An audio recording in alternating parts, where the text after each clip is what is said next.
नमस्कार साथियों, मैं विशाल शर्मा आपका स्वागत करता हूं अपने YouTube channel Vrinda short and team पर। साथियों, आज हम संपादकीय जागरण की डिक्टेशन लिखेंगे जिसकी स्पीड रहेगी 80 वर्ड पर मिनट। इस डिक्टेशन से संबंधित जो कठिन आउटलाइंस हैं इन्हें मैं स्क्रीन पर दे रहा हूं। आप पहले इन्हें बनाएं, उसके बाद इस डिक्टेशन को लिखें। अब मैं डिक्टेशन बोलने जा रहा हूं। रेडी।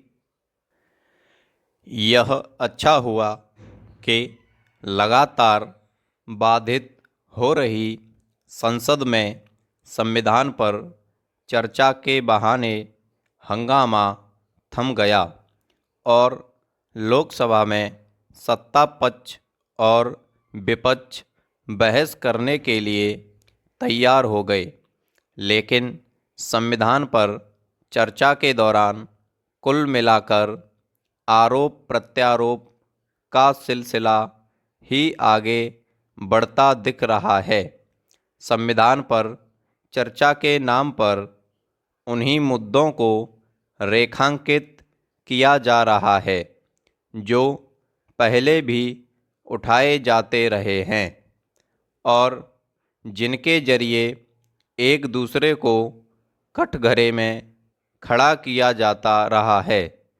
संविधान पर लोकसभा में चर्चा के बाद राज्यसभा में भी उस पर बहस होगी। यह बहस पूरी होने पर ही यह पता चलेगा कि उसका निष्कर्ष क्या रहा।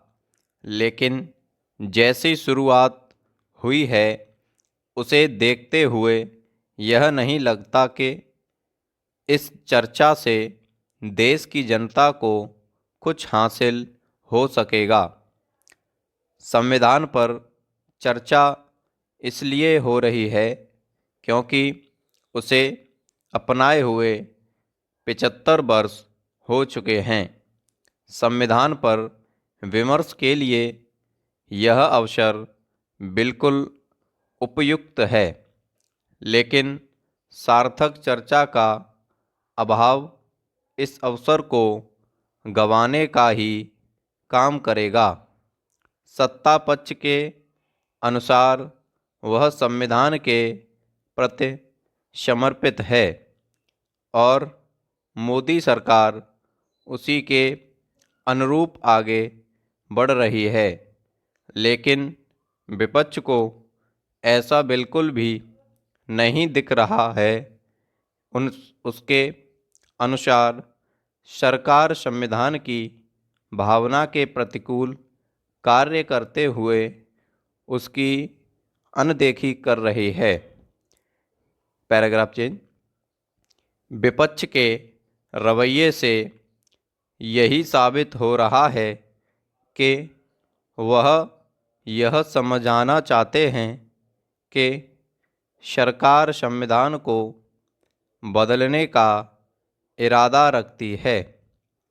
यह वही पुराना आरोप है जिसे लोकसभा चुनाव के समय जोर जोर से प्रचारित किया गया था।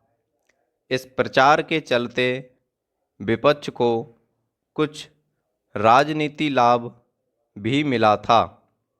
लगता है कि विपक्ष ने यह मान लिया है कि उसकी ओर से संविधान खतरे में है का जो हौवा खड़ा किया जा रहा है उससे उसे आगे भी राजनीति और चुनावी लाभ मिलेगा।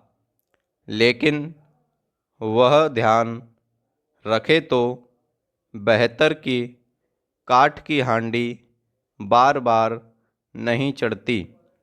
यह विचित्र है कि संविधान एक है, लेकिन उसके पालन के मामले में दोनों पक्षों का दृष्टिकोण एक दूसरे के सर्वथा विपरीत है।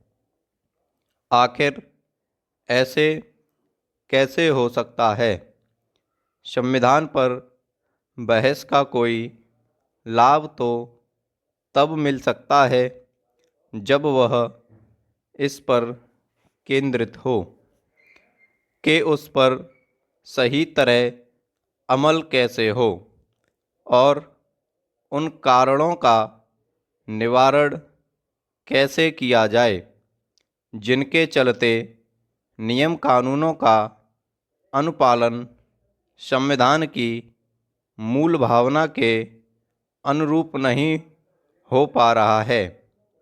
यदि सत्ता पक्ष और विपक्ष में संवैधानिक प्राविधानों के पालन को लेकर कोई सहमति ही नहीं बनेगी तो फिर संविधान पर चर्चा का उद्देश्य कैसे पूरा होगा। स्टॉप।